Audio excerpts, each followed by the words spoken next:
जय हिंद। आज हम जानने वाले हैं क्लास 10 का गणित वास्तविक संख्या। प्रश्न नंबर है 1C।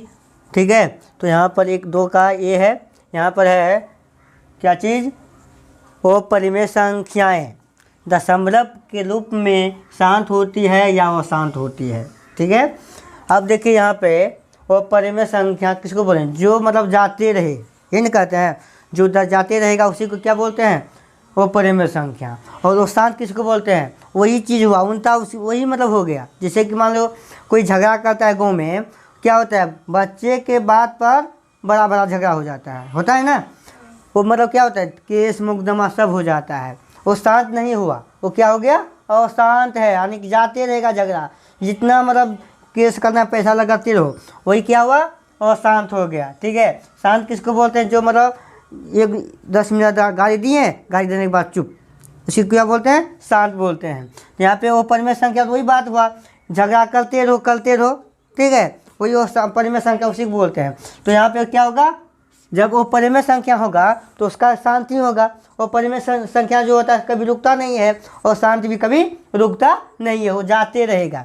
बात समझ रहा है, वो परिमेय संख्या जो है कभी रुकता नहीं है, और शांत भी कभी रुकता नहीं है, दोनों तो मिल जाता है, नहीं मिल जाता है। इसका सीधी से आंसर क्या होगा, इसका सीधी से आंसर होगा और शांत होगा। कोई दिक्कत। अब चलेंगे बी में। ठीक है, यहाँ पे बी में है, यदि यहाँ पे दशमलव के रूप में, ठीक है, क्या करा है, दशमलव के रूप में यदि वास्तविक संख्या आवर्ती हो, क्या हो, आवर्ती का मतलब होता है कहीं कट जाता है ना। अनावर्ती का मतलब क्या होता है, कभी नहीं कटे। ठीक है, आवर्ती का मतलब होता है कट जाए कहीं पर, और अनावर्ती, इसी में अनावर्ती लगा देंगे। अनावर्ती का मतलब क्या होता है, कभी नहीं कटना चाहिए। तो आवर्ती का हो तो वह परिमेय होगा या वो परिमेय संख्या होगा। जब कहीं पर कट जाता है तो क्या होगा, परिमेय संख्या होगा। अब मान लो कि कहीं पर झगड़ा कर रहा है, तो वहाँ पे अगर रुक जाता है तो उसको क्या बोलेंगे, वो परिमेय संख्या बोलेंगे। अगर नहीं रुकता है तो वो परिमेय संख्या बोलते हैं। अब मान लो जाते रहेंगे, हम रास्ते में जाते रहेंगे, उसको क्या बोलेंगे, ओ परिमेय संख्या। ठीक है, अगर कहीं पर हम जाते कहीं पर रुक गए हैं तो क्या बोलेंगे, परिमेय संख्या। ठीक है, तो इसका आंसर सीधी सी क्या होगा, इसका आंसर होगा परिमेय संख्या। ठीक है, परिमेय संख्या। अब बताएंगे सी में। ठीक है, सी में चलेंगे। तो यहाँ पे सी में है, 2 वास्तविक संख्याएं लिखें जो वो परिमेय संख्याएं नहीं हो। ठीक है, वो परिमेय संख्या नहीं होना चाहिए, लेकिन परिमेय संख्या होना चाहिए। तो यहाँ पे हम लिख लेते हैं, यहाँ पे क्या होगा, देखो परिमेय संख्या कोई भी ले सकते हैं। ठीक है, यहाँ पे परिमेय संख्या हम कोई भी ले सकते हैं।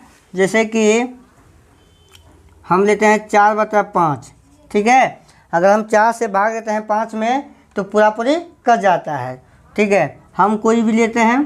ठीक है, जैसे कि 2/5 ले लिए, ये भी क्या हुआ, एक ही क्या हुआ, परिमेय संख्या हुआ ना, परिमेय संख्या। अब कोई भी हम दो यहाँ पे 2 वास्तविक संख्या बोला लेने के लिए हम 2 वास्तविक संख्या ले लिए। अगर हम भाग देते हैं तो ये क्या हुआ, परिमेय संख्या निकल जाएगा, ये भी परिमेय संख्या निकल जाएगा। परिमेय संख्या बोलते किसको हैं, P/Q के रूप में होना चाहिए। ठीक है, क्या चाहिए, P/Q के रूप में होना चाहिए। ठीक है, समझ में आ रहा है। और परिमेय संख्या किसको बोलते हैं, जिसका वर्गमूल पूरी ना हो। जैसे √3, इसका वर्गमूल पूरी नहीं हो रहा है। और जैसे कि मान लो इसमें √5 ले लिए, ये क्या हुआ, उसका वर्गमूल पूरी हो रहा है, नहीं हो रहा है, ये वो परिमेय संख्या। √4 क्या है, वो परिमेय क्यों, वो परिमेय संख्या है कि वो परिमेय संख्या है, बताओ। इसका वर्गमूल नहीं हो रहा है, 4 का वर्गमूल 2 होता है ना, 2 हो रहा है, तो ये क्या हुआ, परिमेय संख्या। ठीक है, अब मान लो √2 है, √2 क्या है, वो परिमेय संख्या है कि परिमेय संख्या है, बताओ। √2 जो है वो परिमेय संख्या है कि परिमेय संख्या है, जल्दी बताओ।